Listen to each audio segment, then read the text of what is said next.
नमस्कार मेरे प्यारे प्यारे बच्चों, आपका एक बार फिर से स्वागत है आपके खुद के channel project Y online classes में। और हम कर रहे हैं क्लास 10th की केमिस्ट्री का थर्ड चैप्टर, मेटल और नॉन मेटल। बहुत सारी वीडियो डाल चुके हैं और आज हम एक और वीडियो लेकर आए हैं जिसमें हम पढ़ेंगे नॉन मेटल के केमिकल प्रॉपर्टीज के बारे में। कहने का मतलब है अधातु के रासायनिक गुणों के बारे में समझेंगे। तो आइए समझ लेते हैं, ज्यादा समय नहीं लेते।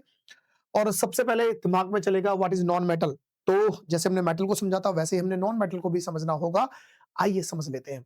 तो एक बार मैं दोबारा से आपको मेटल को समझाने का लिए दोबारा से प्रयास करता हूं। जैसे हमने मेटल को समझा था, भाई मेटल था, कोई भी मेटल होगा वो इलेक्ट्रॉन लूज करता है। इलेक्ट्रॉन लूज करके इलेक्ट्रो पॉजिटिव आयन कह सकते हैं इलेक्ट्रो पॉजिटिव एलिमेंट बना लेता है। ठीक है जी, एलिमेंट। ठीक, एलिमेंट बना लेता है। जैसे एग्जांपल के तौर पे बात करें तो सोडियम को ले लेते हैं। सोडियम था, इलेक्ट्रॉन लूज करा। इलेक्ट्रॉन लूज करने के बाद इसने क्या बना लिया? सोडियम आयन बना लिया। क्या बना लिया? Sodium ion. आयन का मतलब है दो तरह के होते हैं भाई, या तो कटाइन या अनायन। कटाइन का मतलब है जिन पे पॉजिटिव चार्ज हो, है ना। तो यहां पर क्या बना लिया इसने? कटाइन बना दिया। कटाइन हिंदी में बात करें तो इस कटाइन को हम बोलते हैं धनायन। क्या है? धनायन। ठीक है जी, बात समझ में आ रही है। अब ये इलेक्ट्रॉन छोड़ता है और इसीलिए हम इसका क्या बोल देंगे? भाई जो मेटल होंगे उस मेटल को हम बोलेंगे इलेक्ट्रॉन डोनर। क्या बोलेंगे? Electron donor. ठीक है, इलेक्ट्रॉन डोनर बोलेंगे। लेकिन अगर बात करें हम किसके? नॉन मेटल की, तो समझ लेते हैं। तो अगर नॉन मेटल की बात करें तो भाई नॉन मेटल क्या करेगा? नॉन मेटल जो होगा, नॉन मेटल जो होगा वो नॉन मेटल क्या करता है? इलेक्ट्रॉन को गेन करेगा। क्या करेगा? गेन करेगा। और गेन करने के बाद इलेक्ट्रो नेगेटिव नेगेटिव एलिमेंट बना लेगा। ठीक है, एग्जांपल लेते हैं। जैसे मान लो क्लोरीन है। क्लोरीन क्या करेगा? एक इलेक्ट्रॉन गेन करेगा और गेन करने के बाद क्या कर लेगा? ये इलेक्ट्रॉन पे क्लोरीन पर एक चार्ज आ जाएगा नेगेटिव का। और इस नेगेटिव चार्ज को क्या बोलेंगे हम बोल देंगे अनायन। क्या बोलेंगे? अनायन। अनायन को हिंदी में अगर समझें तो इसे बोलते हैं ऋणायन। क्या बोलते हैं? ऋणायन। बात समझ में आ रही है। और इसीलिए इस नॉन मेटल को हम एक नाम दे देते हैं। ये है हमारे पास क्या? नॉन मेटल को बोलेंगे, क्या बोलेंगे? नॉन मेटल को हम बोल देते हैं क्या? Electron acceptor. एक्सेप्टर मतलब कि कहने का मतलब दोनों चीजों से समझ में आया कि भाई जो मेटल होंगे ना, धातु होंगे, जो धातु होंगे वो इलेक्ट्रॉन छोड़ देते हैं। उनको छोड़ने की आदत है। इलेक्ट्रॉन छोड़ देंगे और छोड़ने के बाद क्या बना लेंगे? इलेक्ट्रोपॉजिटिव एलिमेंट्स, कैटायन फॉर्म कर लेंगे। और जो नॉन मेटल होते हैं वो क्या करते हैं? नॉन मेटल करेंगे, इलेक्ट्रॉन को ले लेंगे। भाई इलेक्ट्रॉन चाहिए उन्हें, इलेक्ट्रॉन के भूखे हैं। जैसे इलेक्ट्रॉन लेंगे तो इलेक्ट्रॉन गेन हो जाएगा और जिन पे इलेक्ट्रॉन आ जाएगा तो वो चार्ज हो जाएगा नेगेटिव का, जिसे हम अनायन बोलते हैं, या इलेक्ट्रो नेगेटिव एलिमेंट बना लेंगे। ये बोल सकते हैं। क्या बात समझ में आई? मैं इतनी सी बात में ये समझा सकता हूं कि भाई मेटल जो होंगे और नॉन मेटल दोनों की बात करें तो मेटल अपोजिट होता है नॉन मेटल के और नॉन मेटल अपोजिट होता है मेटल के। ये बात अभी थोड़ी देर में साबित हो जाएगी कि बिल्कुल अपोजिट होंगे। एक अगर ये करता होगा तो दूसरा उसका अपोजिट करेगा। कैसे करेंगे समझ लेते हैं। जैसे एक चीज तो ये समझ में आ गई कि मेटल इलेक्ट्रॉन छोड़ेंगे और नॉन मेटल इलेक्ट्रॉन ले लेंगे। अपोजिट ही कर रहे हैं। ये कटायन बनाएंगे और ये अनायन बनाएंगे। ठीक है, एक दूसरे के अपोजिट हो गए। इस चीज को मैं यहां समझाने की कोशिश करता हूं। देखो भाई, ये मेरे पास क्या है? क्लोरीन है। क्या है? क्लोरीन है। सीएल है। सीएल के पास एटॉमिक नंबर कितना होता है? 17। किसी भी एटम के पास एटॉमिक जितना भी एटॉमिक नंबर होगा वो प्रोटॉन की संख्या होती है। और किसी भी एटम के पास प्रोटॉन की संख्या इलेक्ट्रॉन की संख्या के बराबर होती है। इसीलिए वो क्या होते हैं? न्यूट्रल होते हैं या उदासीन होते हैं। ये आपको पता चल गया होगा। तो प्रोटॉन की संख्या 17, इलेक्ट्रॉन की संख्या 17, प्रोटॉन पे चार्ज प्लस का, इलेक्ट्रॉन में चार्ज नेगेटिव, तो दोनों बराबर हैं, कैंसिल आउट हो जाएंगे। चार्ज आएगा नेट जीरो और नेट चार्ज जीरो, तो इसका मतलब ये न्यूट्रल है, लेकिन हमेशा के लिए नहीं। अब क्या करेंगे? अगर मैं बोलता हूं कि ये मेरे पास क्लोरीन था, एटम था, अगर ये, अच्छा ये लेते हैं भाई, ऐसा इसे ले लेते हैं यहां पर। ठीक है, अब क्या करेंगे भाई? ये भी अपने आप को स्टेबल करना चाहते हैं। स्टेबल करने का मतलब है स्थिर करना चाहते हैं। और स्थिर करने के लिए इन्हें एक रूल का नियम, एक नियम का पालन करना पड़ेगा। वो नियम क्या है? ऑक्टेट का नियम, है ना। अष्टक नियम या ऑक्टेट रूल कह लेंगे। ऑक्टेट रूल क्या कहता है कि जो भी आउटर मोस्ट सेल है, आउटर मोस्ट सेल है, उसके आउटर मोस्ट सेल के अंदर 8 इलेक्ट्रॉन होने चाहिए, 8 इलेक्ट्रॉन करने पड़ेंगे। नहीं है तो कर लो भाई, कुछ अगर इलेक्ट्रॉन छोड़ने पड़े तो छोड़ दो, कुछ लेने पड़े तो ले लो, कोई दिक्कत नहीं है, पर लेकिन 8 इलेक्ट्रॉन बनाने हैं। अगर मैं इसकी कॉन्फ़िगरेशन देखूँ तो कैसे होगा भाई? क्या क्लोरीन के पास क्या होता है? पहली सेल में 2 इलेक्ट्रॉन, दूसरी में 8, 8 और 2 10 हो गए। इसका मतलब तीसरी सेल में कितने होंगे? 7 होंगे। गिनना चाहें तो गिन सकते हैं 1, 2, 3, 4, 5, 6, 7। ठीक है? यहां तक तो समझ में आया था। लेकिन 8 इलेक्ट्रॉन करने हैं, अब 7 इलेक्ट्रॉन है, तो 1 इलेक्ट्रॉन कहीं से ले लेगा। अभी तक ये न्यूट्रल था क्योंकि इसमें 17 प्रोटॉन थे और 17 इलेक्ट्रॉन थे, न्यूट्रल था। लेकिन जैसे ही ये 1 इलेक्ट्रॉन लेगा, 1 इलेक्ट्रॉन लेने के बाद क्या होगा? भाई अब यहाँ पर इलेक्ट्रॉन लेंगे तो अब एक काम करते हैं कि इलेक्ट्रॉन बना लेते हैं। जैसे मैं कहता हूँ चलो 1 इलेक्ट्रॉन लिया है और ये यहाँ बना गया, ठीक है? अब देखेंगे तो हमारे पास आउटर मोस्ट सेल में कितने हो गए? 8 इलेक्ट्रॉन हो गए। जब 8 इलेक्ट्रॉन हो गए तो हमारे पास यहाँ पर आ जाएगा क्या? इस क्लोरीन को लिखते हैं। एक्चुअली में क्लोरीन नहीं होगा, क्लोरीन आयन होगा, क्योंकि पहले इसकी कॉन्फ़िगरेशन थी कितनी थी? इलेक्ट्रॉनिक कॉन्फ़िगरेशन क्या थी? 2, 8, 7 थी। अब 1 इलेक्ट्रॉन और आ गया है, हो गए 8। अब जैसे ही 8 हुआ तो अब ये क्लोरीन नहीं बचा, क्लोरीन आयन हो गया। और क्योंकि देखो 1 इलेक्ट्रॉन आया है, पहले 17 प्रोटॉन थे, 17 इलेक्ट्रॉन थे, 4 ज़ीरो। अब 1 इलेक्ट्रॉन आ गया तो कितने हो गए? प्रोटॉन तो 17 रहेंगे, इलेक्ट्रॉन इस बार 18 हो गए। इलेक्ट्रॉन 18 हो गए तो चार्ज क्या होगा? माइनस का रहेगा 1, तो माइनस का 1 इसलिए चार्ज रहा माइनस का क्लोरीन पे 1। ठीक है? बात समझ में आई? तो ये मेरे पास हो गया क्लोरीन आयन। और कौन सा आयन है? इसी को बोल देंगे अनायन। क्या ये बात समझ में आ गई? अगर ये बात समझ में आ गई तो हमारे पास ये इलेक्ट्रॉन आने पर नेगेटिव चार्ज होता है तो नेगेटिव बढ़ जाएगा चार्ज। ये बात समझ में आ गई?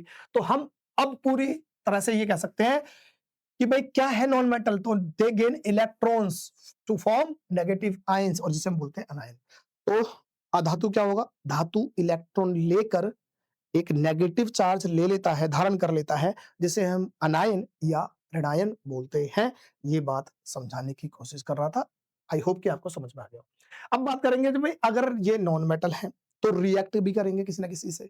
कैसे करेंगे? सबसे पहले बात करेंगे ऑक्सीजन की। तो ऑक्सीजन से समझ लेते हैं।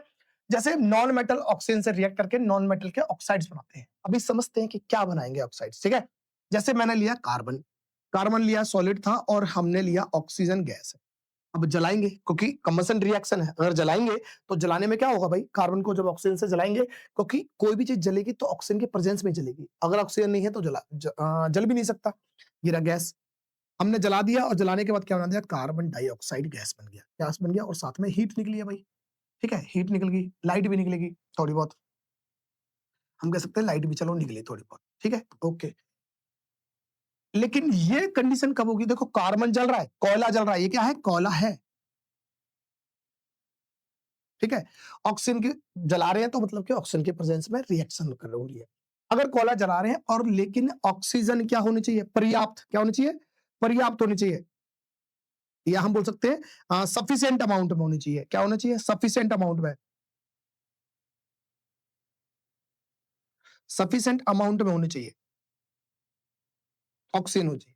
ऑक्सीजन की सप्लाई होनी चाहिए सफिशिएंट अमाउंट में या पर्याप्त मात्रा में। बिल्कुल ठीक-ठाक अगर ऑक्सीजन होगी, तब हमें मिलेगा कार्बन डाइऑक्साइड गैस। जैसे ये सर्दियों का टाइम चल रहा है, सर्दियों में अक्सर ऐसे करते हैं भाई, कोयले की अंगीठी, ये तो खैर नॉर्मल कोयला है, लकड़ी वाला कोयला है, लेकिन एक कोयले की होता है जैसे अंगीठी होता है, एक बार जलाने के बाद वो काफ़ी लंबे समय तक चलता है, ठीक है? तो पहले उसपे खाना-वाना बना लेते हैं और रात में जब सोते समय उसी को घर में रख लेते हैं। घर में रखने के बाद अगर अपने हाथ-वाथ सेकना चाहो, सेक सकते हो ठंड में, कमरे को गर्म करने के लिए भी रख लेते थे। लेकिन अगर कमरा गर्म करने के बाद, अब कमरा अगर चारों तरफ से बंद है, मतलब खिड़कियाँ-विड़कियाँ बंद कर लेते हैं, अक्सर सर्दियों में ऐसे होता है। जब तक वो कोयला जल रहा है, अगर उसे ऑक्सीजन मिल रही है, भाई गेट-वेट खुल रहा है, कोई दिक्कत नहीं है, ऑक्सीजन मिल रही है, बढ़िया से मिल रही है तो जल रहा है, कार्बन डाइऑक्साइड देगा।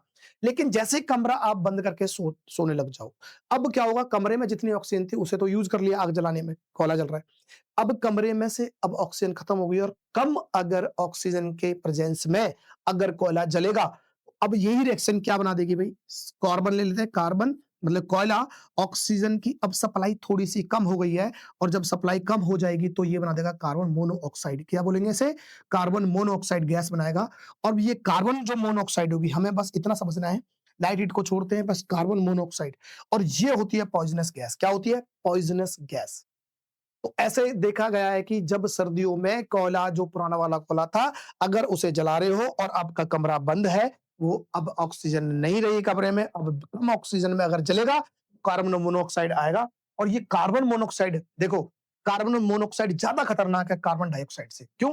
कार्बन डाइऑक्साइड तो देखो हमारे शरीर के अंदर है ना, पहले से ही है। साँस ले रहे हैं तो और जो भी हम खा रहे हैं, उसका ऑक्सीडेशन हो रहा है तो कार्बन डाइऑक्साइड है अंदर शरीर में, ब्लड में अंदर होती है, तो बन रही है ना, वो निकल के भी आ जाती है बाहर।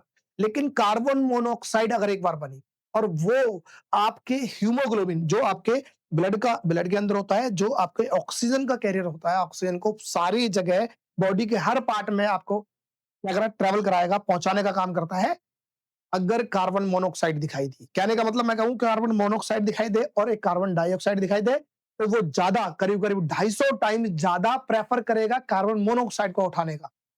मतलब एक जगह अगर कार्बन डाइऑक्साइड और कार्बन मोनोऑक्साइड दिखाई दे, आपका जो हीमोग्लोबिन है ब्लड के अंदर, वो कोशिश करेगा कार्बन मोनोऑक्साइड को खींचने का। अब जब कार्बन मोनोऑक्साइड ले लेगा, तो अब हीमोग्लोबिन पे कार्बन मोनोऑक्साइड आ गया और कार्बन मोनोऑक्साइड क्यों खतरनाक है समझना। आने के बाद अब वो सप्लाई रोक देगा भाई ऑक्सीजन की, सप्लाई ऑक्सीजन की रोक देगा। आपके ब्रेन को, आपके हार्ट तक सप्लाई नहीं पहुँचने देगा ऑक्सीजन की। अगर हार्ट तक और ब्रेन तक सप्लाई नहीं पहुँचेगी तो क्या होगा? डेथ हो सकती है भाई। सोते-सोते बहुत सारे लोग मर भी गए हैं इस तरह से और इसीलिए इस कार्बन मोनोऑक्साइड को स्लीपिंग डेथ का मतलब इस गैस को स्लीपिंग डेथ का नाम भी दिया गया है। स्लीपिंग डेथ, बात समझ में आ रही है? क्योंकि लोग सोते-सोते रह गए हैं, ठीक है? बात समझ में आ रही है? चलो। हाइपोक्सिया नाम की बीमारी बोल सकते हैं। हाइपोक्सिया का मतलब होता है जब आपके ब्लड में ऑक्सीजन की सप्लाई रुक जाए या बहुत कम हो जाए, ठीक है? वो क्रिएट कर देता है। तो जब ऑक्सीजन की पर्याप्त मात्रा होगी, अच्छे से मात्रा होगी तो कार्बन डाइऑक्साइड क्रिएट होगा और जब कार्बन का अगर ऑक्सीजन की मात्रा कम होगी तो कार्बन मोनोऑक्साइड होगा, ये 2 चीज़ बन जाएगी। तो हमने क्या करा नॉन मेटल की ऑक्सीजन से रिएक्ट कराया, नॉन मेटल की ऑक्सीजन से रिएक्ट कराया और हमारे पास एक चीज़ बन गई, ठीक है? चलो, आगे से और देख लेते हैं। जैसे मैंने कहा सल्फर, क्या ले लिया? सल्फर लिया, सल्फर सॉलिड। अब इसे रिएक्ट कराने का ऑक्सीजन से गैस था और गैस के साथ हमने जब रिएक्ट कराया तो क्या बन गया हमारे पास सल्फर डाइऑक्साइड बन गया। ठीक है भाई, सल्फर डाइऑक्साइड गैस होगी, कोई दिक्कत नहीं है। चलो, सल्फर डाइऑक्साइड गैस बन गई। इस सल्फर डाइऑक्साइड को आगे और ऑक्सीजन मिल जाती है, ठीक है? अब ऑक्सीडाइज़ हो जाएगा तो क्या बनाएगा सल्फर ट्राइऑक्साइड बना देगा, वो भी गैस ही है। समझ में आ रही है बात? तो इस तरह से रिएक्ट होगा, इस तरह से रिएक्ट हो जाएगा। एक और लेते हैं जैसे मैंने कहा हाइड्रोजन गैस बहुत काम की चीज़ है। हाइड्रोजन गैस थी, अब ये रिएक्ट हो रही है किसके साथ? रिएक्ट हो रही है हमारे मैं कहता हूँ कि ऑक्सीजन के साथ, ये गैस है। अब ये कंबाइंड रिएक्शन हो जाएगा और बना देगा क्या? H2O भई वाह! H2O लिक्विड देखा, ये है बहुत काम की चीज़। हाइड्रोजन गैस जो कि जलने वाली गैस है, बहुत ज़्यादा ज्वलनशील गैस है जो आग पकड़ लेती है और ऑक्सीजन के बगैर तो कोई आग पॉसिबल ही नहीं है। कहने का मतलब दोनों ही जलने और जलाने में विश्वास रखने वाले अगर मिल जाएँगे तो क्या बना देंगे? जीवन देने वाले। दोनों ही जीवन छीन सकते हैं, ऑक्सीजन नहीं होगा तब भी छिन जाएगा जीवन और आग लगाने में ऑक्सीजन माहिर है भाई, बिना ऑक्सीजन के आग नहीं लग सकता। तो इसका मतलब आग जल जाएगा तब भी जीवन छिन जाएगा और हाइड्रोजन तो इतनी जल्दी आग पकड़ लेगी कि बहुत ज़्यादा जल्दी। तो आग पकड़ने में और पकड़ाने में दोनों माहिर थे, लेकिन जैसे ही कंबाइन हुए तो क्या बन गया? लिक्विड। क्या बन गया? कौन-सा लिक्विड? H2O और उसके बगैर जीवन पॉसिबल नहीं। समझ में आया? यही है केमिस्ट्री की खूबसूरती। क्या ये बात समझ में आ गई? तो अभी हमने क्या चीज़ देखी कि ये हमारे पास ऑक्साइड्स बन गए। अगर इन ऑक्साइड्स को अगर मैं मिटाकर मैं एक जगह लिखवाना चाहूँ कि जिस तरह से हमने मेटल के ऑक्साइड्स देखे थे, भाई ध्यान देना, मेटल के कुछ ऑक्साइड्स देखे थे, ऑक्साइड्स, ठीक है? मेटल के ऑक्साइड देखे थे और याद करो मेटल के ऑक्साइड कौन-कौन से थे? या तो मेटल के ऑक्साइड क्या थे? या तो मेटल के ऑक्साइड थे बेसिक नेचर के। क्या थे? बेसिक नेचर के, क्षार प्रवृत्ति के। और या थे एम्फोटेरिक एम्फोटेरिक एम्फोटेरिक ठीक है। एम्फोटेरिक का मतलब है जो दोनों की तरह निभाए, जैसे एसिड भी हो और बेस भी तरह हो, दोगलेपन, है ना? या फिर बेसिक नेचर का। मैंने अभी थोड़ी देर पहले बोला था कि ये मेटल और नॉन मेटल बिल्कुल अपोजिट है एक दूसरे के। कैसे अपोजिट है? ये मेटल के ऑक्साइड के साथ था, लेकिन मैं नॉन मेटल के ऑक्साइड की अगर बात करूं, नॉन मेटल के ऑक्साइड की अगर बात करूं तो ये क्या होंगे? देखो ध्यान दो, ये क्या था? बेसिक नेचर का था, उल्टा क्या बन जाएगा? ये हो जाएगा एसिडिक नेचर का। क्या बन जाएगा? एसिडिक नेचर का, एक तरीका। दूसरा एम्फोटेरिक का मतलब था एसिड और बेस दोनों थे, क्षार और अम्लीय दोनों तरीका का होगा, लेकिन यहां पर क्या है, ये दोनों तरीके बोल रहा है, ठीक है, मैं दोनों तरीके का नहीं रहूंगा, क्या रहेगा, उल्टा है ना भाई, अपोजिट है। ये बोल रहा है मैं बेसिक नेचर का हूं, तो बोलेगा मैं एसिड बन जाऊंगा, कोई दिक्कत नहीं है, उसका उल्टा अपोजिट काम करूंगा। ये कह रहा है मेटल ऑक्साइड्स के एम्फोटेरिक है भाई, हम एसिड भी बन सकते हैं, हम बेस भी बन सकते हैं, कोई दिक्कत नहीं, दोनों ही तरह का रोल निभा सकते हैं। ये कह रहा तुम दोनों तरह का रोल निभाते हो, तो मैं दोनों तरह का रोल नहीं निभाऊंगा। इसका मतलब ना एसिड हूं ना बेस हूं, तो क्या होगा, न्यूट्रल होगा। क्या होगा, न्यूट्रल होगा, मतलब कि उदासीन होगा, ठीक है, ये अम्लीय और उदासीन होगा। बात समझ में आई। तो ये हमारे पास नॉन मेटल के ऑक्साइड है। अब अगर आप एग्जांपल देखें तो एग्जांपल पे क्या हो सकता है, जैसे मैंने कहा है कि नॉन मेटल का ऑक्साइड, जैसे carbon dioxide non metal oxide, ठीक है, nitrogen dioxide non metal oxide हो गया, और क्या ले सकते हैं, ठीक है, सल्फर डाइऑक्साइड, सल्फर ट्राइऑक्साइड, ये सब नॉन मेटल के ऑक्साइड है, तो ईटीसी, ठीक, ये सारे नॉन मेटल के ऑक्साइड है। अच्छा, न्यूट्रल की बात करें तो न्यूट्रल कौन सा होगा, जैसे नाइट्रोजन, नाइट्रिक एसिड बोलते हैं, नाइट्रिक एसिड बोल सकते हैं, ठीक है, और बोल सकते हैं ये एक मिनट रुक जाओ, हम बोल सकते हैं नाइट्रस ऑक्साइड। और क्या हो सकता है, और हो सकता है हम बोल सकते हैं भाई क्या, जैसे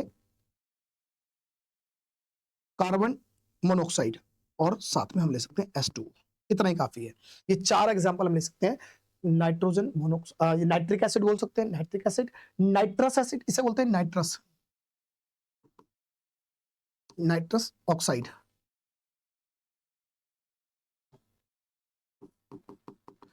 ध्यान देना, नाइट्रस ऑक्साइड क्या होता है, इसे लाफिंग गैस भी बोल सकते हैं, laughing gas, laughing gas, laughing gas के नाम से जाना जाता है भाई, हंसाने वाला गैस। अगर ये नाइट्रस ऑक्साइड गैस अगर चला दी तो आप हंसोगे, बहुत ज्यादा हंसोगे, ठीक है, तो ये बोल सकते हैं। कार्बन मोनोऑक्साइड, ये क्या है, न्यूट्रल है भाई, न्यूट्रल है, हालांकि ये एसिडिक थे और ये न्यूट्रल थे, एसिडिक होने के बाद भी इतने खतरनाक नहीं है, अगला न्यूट्रल होने के बाद इतना खतरनाक है। समझ में आया क्यों खतरनाक है, ये मैं बता चुका हूँ, ठीक है। तो ये कुछ एग्जांपल थे न्यूट्रल के। पानी तो आप जानते हो न्यूट्रल है भाई, और ये हमारे पास एसिडिक नेचर के थे। क्या इतनी बात समझ में आ गई? अगर इतनी बात समझ में आ गई तो अब देख लेते हैं आगे वाला, ठीक है। अभी हमने समझा, देखो भाई नॉन मेटल के ऑक्साइड्स हैं रिएक्ट विद बेस, क्योंकि नॉन मेटल के ऑक्साइड को हमने क्या बताया, ज्यादातर नॉन मेटल के ऑक्साइड क्या होते हैं, ज्यादातर, फिर बोल रहा हूं जनरली नॉन मेटल के ऑक्साइड्स एसिडिक नेचर के होंगे। क्या होंगे? एसिडिक नेचर के होंगे। और कुछ एग्जांपल हमने देख लिया था कि भाई वो न्यूट्रल के भी होंगे, न्यूट्रल, है ना। तो अब देख लेते हैं कैसे। हमने, याद है हमने एक चीज करी थी कि भाई जब हमने एसिड रेन पढ़ी थी, तो मान लो हमारे पास ये बादल थे, क्या थे, बादल थे, ठीक है, ये बादल थे। अगर ये बादल हैं तो हमने देखा था कि हमारी गाड़ियों में से, क्योंकि गाड़ी के अंदर इंजन है और इंजन के अंदर अगर हमारा कार्बन अगर जल रहा है, तो कार्बन जल रहा है तो उसके अंदर तो सफिशिएंट अमाउंट नहीं होगा ऑक्सीजन का, मतलब कि ऑक्सीजन इतनी मात्रा में नहीं होगी, अच्छी मात्रा में नहीं होगी, तो कम मात्रा में होगी। और कार्बन जब जलेगा तो कम मात्रा में क्या निकलेगा, कार्बन मोनोऑक्साइड। इसलिए हवा में कार्बन मोनोऑक्साइड होगा तो इसलिए पॉइजनस गैस, क्योंकि हवा में घूम रही है तो ज्यादा दिक्कत हो सकती है ना। इसलिए चलो मान लेते हैं, मैंने कहा है कि एटमॉस्फेयर में हमारे पास कार्बन डाइऑक्साइड था, ठीक है, कार्बन डाइऑक्साइड था, हमने कहा नाइट्रोजन डाइऑक्साइड था, ठीक है, हमारे पास क्या था, अब हमने कहा सल्फर डाइऑक्साइड था, ठीक है। अब देखो कार्बन, ये नाइट्रोजन, नाइट्रिक ऑक्साइड, ऑक्साइड भी था, कोई दिक्कत नहीं, कार्बन मोनोऑक्साइड भी था, कोई दिक्कत नहीं है। लेकिन ये ऑक्सीजन लेकर दोबारा से क्या बना लेंगे, कार्बन डाइऑक्साइड बना लेंगे। ये ऑक्साइड होकर क्या बना लेगा, कार्बन, ये नाइट्रोजन डाइऑक्साइड बना लेगा, ठीक है, सल्फर डाइऑक्साइड। ये ऑक्साइड होकर सल्फर ट्राइऑक्साइड भी बना लेगा। अब ये क्या हो रहा है कि ऊपर जाएंगे, ऊपर जा रहे हैं, ऊपर जा रहे हैं, ऊपर जा रहे हैं, क्योंकि हम गाड़ी चला रहे हैं और हम क्या रहे हैं, कंपनियों में काम कर रहे हैं, तो कंपनी से धुआं निकल रहा है, ठीक है। कोई भी ऐसी इंडस्ट्री जहां से धुआं निकल रहा है, जैसे भट्टा होते हैं, ईट वीट जलाने का काम, ईट वीट बनाने का काम होता है वहां पर, ठीक है। अब क्योंकि हमारे पास बादल है, इसमें वाटर वेपर पहले से मौजूद थे, वाटर वेपर मौजूद थे, वाटर वेपर मौजूद थे, वाटर वेपर मौजूद थे। अब ये जो गैस थी वो चिपक गई। अब ध्यान देते हैं, इनकी रिएक्शन कराते हैं। जैसे मान लो कार्बन डाइऑक्साइड गैस लग जाएगी किसके साथ, वाटर के साथ, तो बनने के बाद क्या बनेगा, ये बना लेगा H2CO3। ये क्या बन गया भाई, H2CO3। ये क्या बनता है, इसे हम बोलते हैं क्या, क्या बोलेंगे बताओ, कार्बोनिक एसिड। क्या बोलेंगे, कार्बोनिक एसिड, कार्बोनिक एसिड, ठीक है जी। मैं कह रहा हूं ये कार्बन डाइऑक्साइड, ठीक है, कार्बन डाइऑक्साइड यहां इसने किसके साथ, H2O के साथ रिएक्ट किया, ये बन गया एसिड। तो मैं कहूंगा ये एसिड है। अब क्या है, एसिड है। अब मुझे बताओ कि आपको पता करना पड़ेगा ये कैसी गैस है, ये कौन सी गैस है? हम पता कर रहे हैं सिर्फ कि ये गैस कैसी है, एसिडिक है या अभी तो देख लिया भाई हमने एसिडिक और ये बता दिया कि एसिडिक और न्यूट्रल है, लेकिन ये बात साबित करनी है कि ये एसिडिक गैस कैसे हैं, तो पानी में मिलाया। अब कोई चीज़ पानी में मिलाने के बाद अगर एसिड बना रही है, ये एसिड बन रहा है, पानी में डालने के बाद अगर एसिड बना रहा है, तो पानी से पूछा कि भाई तू एसिड है क्या? तो पानी बोलेगा न्यूट्रल हूँ भाई मैं तो। क्या हूँ? न्यूट्रल हूँ। मैं तो उदासीन हूँ। मेरे पास ना तो एसिडिक है नेचर है, ना बेसिक नेचर है, मैं तो न्यूट्रल हूँ भाई। मैं तो ऐसा हूँ, कोई मेरे को एसिड डाल देगा तो मैं एसिडिक नेचर बना दूंगा, मुझमें अगर कोई बेस मिला देगा तो मैं बेसिक नेचर बना लूंगा, बेसिक नेचर बना। ठीक है? तो इसका मतलब अगर ये न्यूट्रल है, इसका कोई असर ही नहीं है, तो कहने का मतलब एसिड बनाने के पीछे जिम्मेवार कौन होगा? जी। तो हम कह देंगे कार्बन डाइऑक्साइड गैस कैसी होगी? एसिडिक नेचर की। बात समझ में आई? चलो, अभी देख लेते हैं। मैंने कहा सल्फर ट्राइऑक्साइड, ये भी तो गैस थी। इसे अगर पानी में डाला गया, पानी में डालने के बाद क्या बना? ये बन गया H2SO4। क्या बना दिया? H2SO4। अबे भाई, ये कौन सा एसिड बन गया? इसे गौर से देखोगे तो क्या बन गया था? ये बन गया सल्फ्यूरिक एसिड। क्या बन गया? Sulphuric acid. फ्यूरिक एसिड। ठीक है जी, सल्फ्यूरिक एसिड बना दिया। तो कहने का मतलब पानी में मिलाने के बाद कोई अगर एसिडिक नेचर का बन गया है, तो कहने का मतलब पानी तो न्यूट्रल ही था, तो ये हमारे पास एसिडिक ही होगा। तो गैस कैसे होगी? एसिडिक नेचर की गैस है। ठीक है, तो हमारे पास नॉन मेटल के ऑक्साइड्स एसिडिक होते हैं या न्यूट्रल होते हैं, ये बात समझ लिए। तो हमारे पास यहां पर क्या हो गया? ये हो गया हमारे पास एसिड हो गया। तो मैं कह सकता हूं कि नॉन मेटल के ऑक्साइड्स अगर एसिड हैं, डन, अगर एसिड है तो ये किसके साथ रिएक्ट करेंगे? बेस के साथ करेंगे। अगर बेस के साथ रिएक्ट कराना है तो एसिड का बेस के साथ रिएक्ट करने पर क्या बनता है भाई? एक बनता है सॉल्ट और एक बनेगा क्या? पानी। और इसी को हम बोल देंगे क्या? न्यूट्रलाइजेशन या उदासीनीकरण अभिक्रिया। न्यूट्रलाइजेशन रिएक्शन या ये बता दूं क्या? तो ये हमने समझ लिया कि भाई जो गैस थी नॉन मेटल के ऑक्साइड्स बना रहे थे, वो एक्चुअली में एसिडिक नेचर की बन रही है। ठीक है, और अगर नॉन मेटल के ऑक्साइड रिएक्ट कर रहे हैं तो मैंने कहा एसिडिक होंगे ज्यादातर और रिएक्ट करेंगे बेस के साथ, तो एक्चुअली में ये न्यूट्रलाइजेशन रिएक्शन हो गई। क्या हो गई? Neutralization reaction. ठीक है, आइजेशन रिएक्शन या कह सकते हैं उदासीनीकरण। उदासीनीकरण। ठीक है जी, उदासीनीकरण की अभिक्रिया। अब समझ लेते हैं, कोई एग्जांपल लेते हैं सर, ले लेंगे। कौन सा? जैसे मैंने लगा कार्बन डाइऑक्साइड गैस। ठीक है जी, कार्बन डाइऑक्साइड गैस था, कोई दिक्कत नहीं है, और हमने कर दिया किसके साथ? जैसे कैल्शियम हाइड्रोक्साइड। याद है? मेटल का ऑक्साइड, मेटल का हाइड्रोक्साइड, ये कैसे होते हैं? ये सब बेसिक नेचर के होते हैं।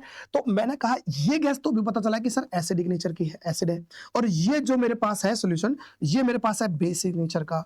अगर ये बेस है तो एसिड और बेस का रिएक्शन होगा तो क्या बनेगा? न्यूट्रलाइजेशन रिएक्शन बनेगी। न्यूट्रलाइजेशन रिएक्शन में एक आएगा सॉल्ट, और कौन सा बन जाएगा? ये बन जाएगा CaCO3। ठीक है, ये सॉलिड फॉर्म में, या हम कह सकते हैं प्रेसिपिटेट की फॉर्म में, या हम कहते हैं अवक्षेप के निर्माण कर देगा। अवक्षेप का निर्माण मतलब कि किसी चीज में पानी में घोला और घोलने के बाद वो प्रॉपर नहीं घोला, नीचे जाके बैठ गया, उसी को बोलेंगे अवक्षेप। ठीक है, तो ये बन गया मेरे पास CaCO3, और क्या बनेगा? एक तो बन गया हमारे पास सॉल्ट और एक तो बन गया हमारे पास वाटर। डन, इसे कहेंगे ये लिक्विड फॉर्म में है। क्या ये बात समझ में आ गई? क्या ये बात समझ में आ गई? हमारे पास ये रिएक्शन हो गई, रिएक्शन हो गई, तो अब हम यहाँ पर चलो। ठीक है भाई, ये व्हाइट कलर का प्रेसिपिटेट होता है, तो ये मेरे पास सॉल्ट बन गया, और ये मेरे पास बन गई, ये बन गया पानी, वाटर। इनके नाम भी लिखना चाहो तो नाम लिख सकते हैं, कोई दिक्कत वाली बात नहीं है। नाम लिखेंगे तो क्या है? Carbon dioxide gas. Carbon dioxide gas, ये गैस है। हम इसकी बात करें तो ये है कैल्शियम हाइड्रोक्साइड,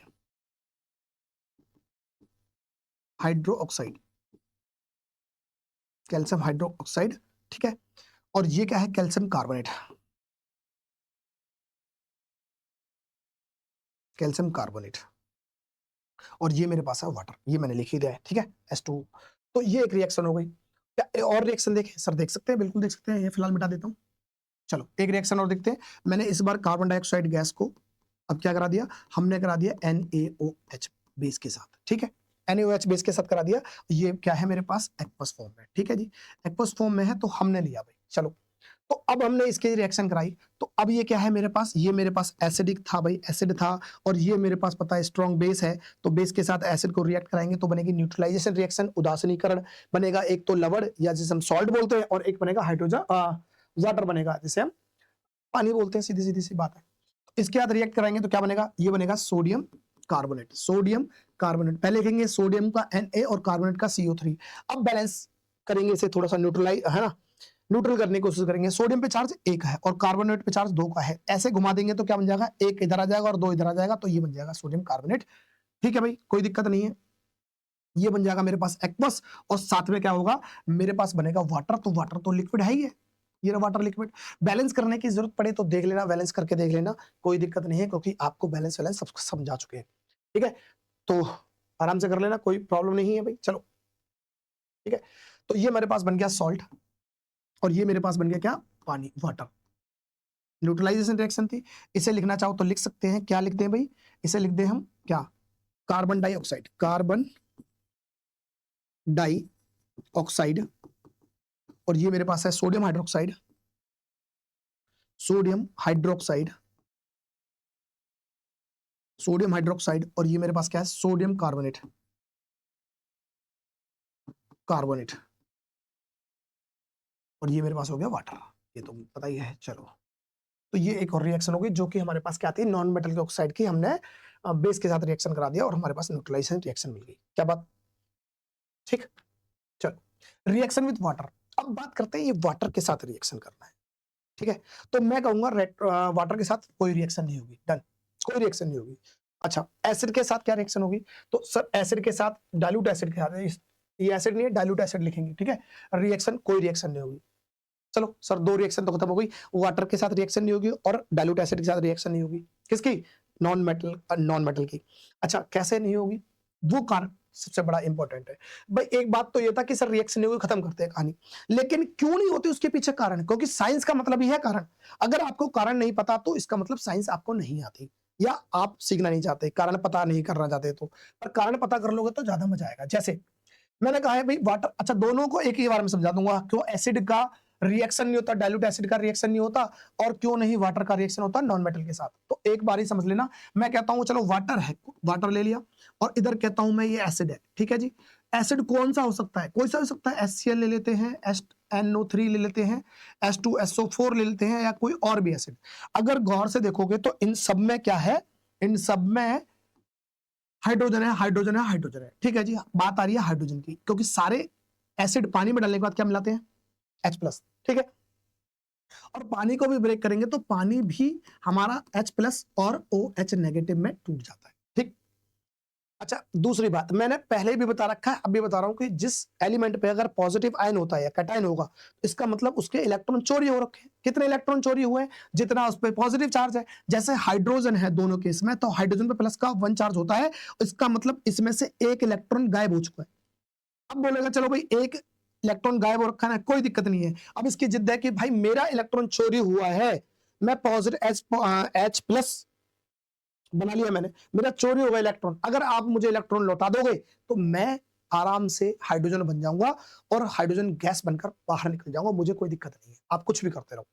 मतलब इसे इलेक्ट्रॉन से मतलब है, अपना इलेक्ट्रॉन दे दो भाई जो उसका चोरी हुआ है।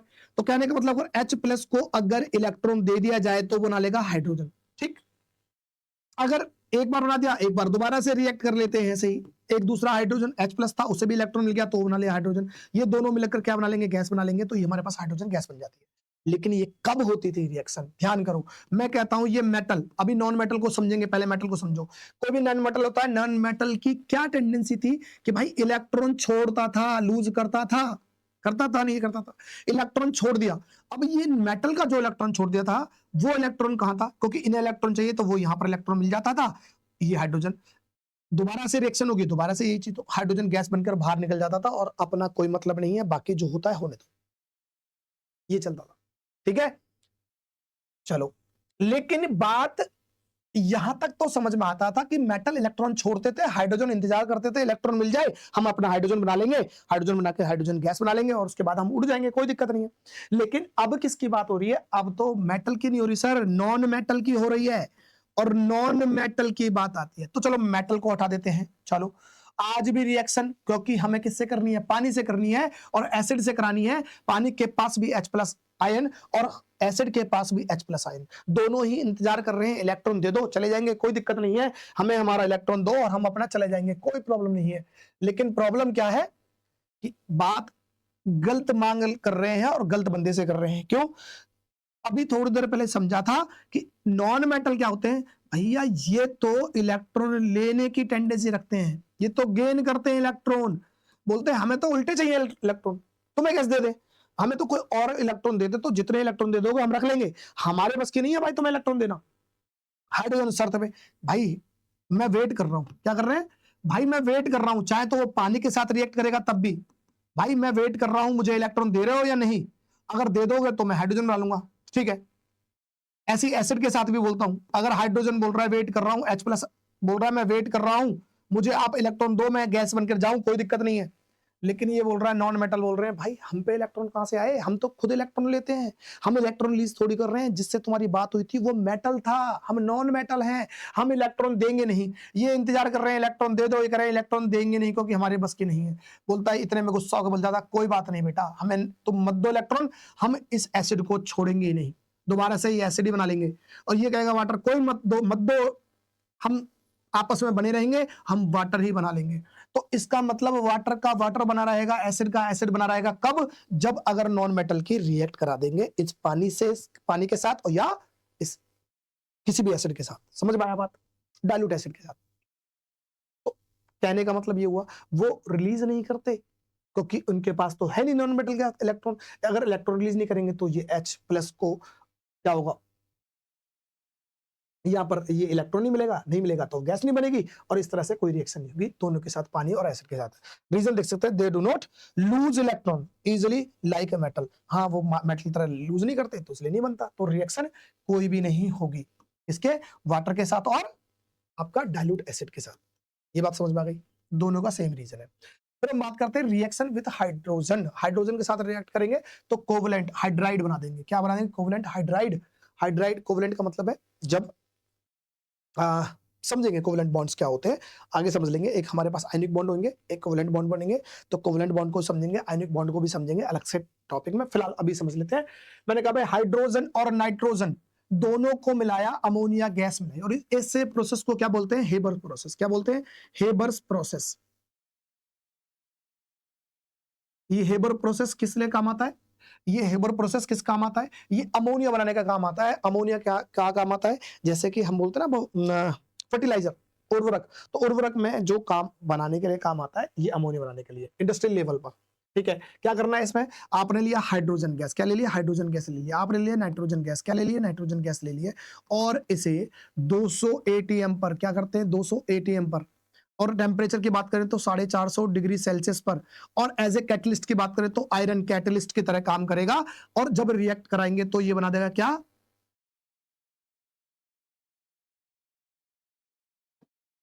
ये बना देगा हमारे पास NH3। और इसी को बोलेंगे क्या? अमोनिया। क्या बोल देंगे? अमोनिया। डन। ये हमारे किस में काम आएगा? ये हमारे पाएगा उर्वरक या फर्टिलाइजर बनाने में। क्या बात समझ में आ गई? यहां से रिएक्शन दोबारा बात करते हैं। अगर मैं बोलता हूं हाइड्रोजन और सल्फर का रिएक्शन कराते हैं, हाइड्रोजन लिया मैंने, ठीक है, हाइड्रोजन गैस लिया, सल्फर लिया हमने, ठीक है, सल्फर लिया सॉलिड, और ये बना दिया क्या? ये बना दिया हमारे पास हाइड्रोजन सल्फाइड। क्या बना दिया? Hydrogen sulphide. ठीक है, तो ये हाइड्रोजन सल्फाइड बन गया। ठीक है, चलो रिएक्शन एक देखते हैं। हाइड्रोजन और क्लोरीन के साथ रिएक्शन करना है, तो हाइड्रोजन लिया भाई, हाइड्रोजन गैस थी, ठीक, हाइड्रोजन गैस थी, और ये हमारे पास ले लिया हमने क्या? ये क्लोरीन हेली गैस। ठीक है, तो इसे हाइड्रोजन गैस क्लोरीन गैस लेंगे तो ये बना देगा क्या? HCl, और ये भी गैस बना देगा। इस गैस को अगर जब पानी में डालेंगे तो मैं लिख दूं यहां पर गैस, ये लिख देता हूं, ये गैस, ये भी गैस, और ये भी गैस। इस गैस को जब पानी में मिला देंगे ना, इस गैस को पानी में मिला देंगे तो बना देगा हाइड्रोक्लोरिक एसिड, HCl, जिसे हम एसिड बोलते हैं। क्योंकि गैस कुछ कर ही नहीं पाएगी, ये हमने समझ लिया था दूसरे चैप्टर में। गैस अगर कोई एसिडिक गैस है तो पानी में मिलाना जरूरी है, पानी मिलाने के बाद ही बताएगी कि वो कितनी एसिडिक है। ठीक है, तो पानी मिला देंगे तो वो बन जाएगा। अब यहाँ पर क्या है? ये सनलाइट में रिएक्शन हो सकती है, सनलाइट में। ठीक है, सनलाइट में, सूरज की रोशनी में, लाइट। ठीक है, सनलाइट। और ये इसके लिए क्या करना पड़ेगा? इसको आपको हीट करना पड़ेगा। क्या करना पड़ेगा? हीट करना पड़ेगा, सल्फर को गर्म करना पड़ेगा। ठीक है, तो इस तरह से बात समझ में आई है?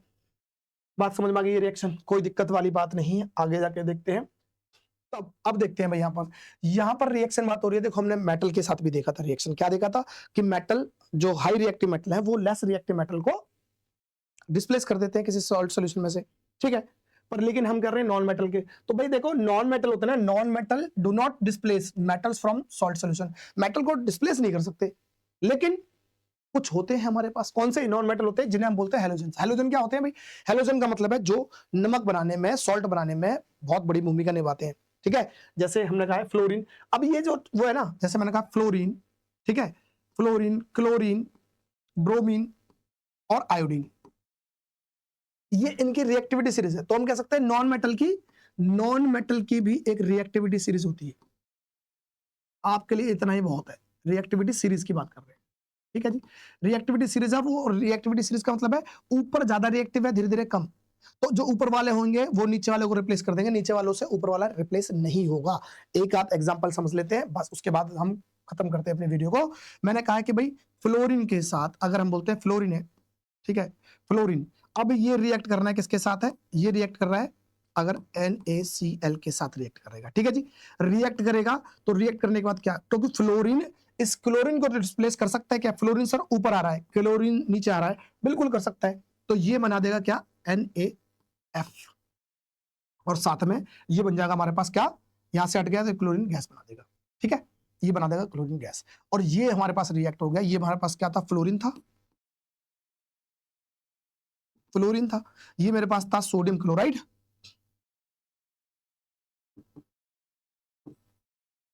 सोडियम क्लोराइड, और ये मेरे पास हो गया सोडियम फ्लोराइड। क्या बन गया? सोडियम क्लोराइड, और ये मेरे पास क्लोरीन गैस, ठीक है। बात समझ में आ गई?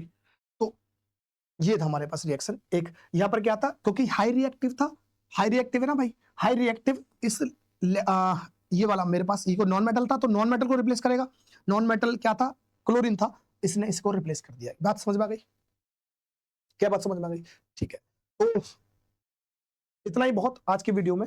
आज उम्मीद करता हूं कि आपको समझ में आया होगा, आपको कंसेप्ट क्लियर हुआ होगा क्यों हमारा जो नॉन मेटल होता है वो नॉन मेटल क्यों नहीं रिएक्ट करता पानी के साथ या वाटर पानी के साथ या डाइल्यूट एसिड के साथ, या नॉन मेटल ऑक्साइड कैसे कैसे होते हैं, एसिडिक नेचर के होते हैं, कैसे पता चला? क्योंकि न्यूट्रल पानी में डाला था तो एसिडिक बना दिया, और न्यूट्रल भी होते हैं तो न्यूट्रल को भी समझा। तो उम्मीद करता हूँ सब कुछ समझ में आ गया होगा। फिर भी अगर लगता है कोई कहीं पर डाउट है तो आप जरूर कमेंट में डालें, कमेंट सारे पढ़े जाते हैं और उनके आंसर भी दिए जाएंगे, ठीक है।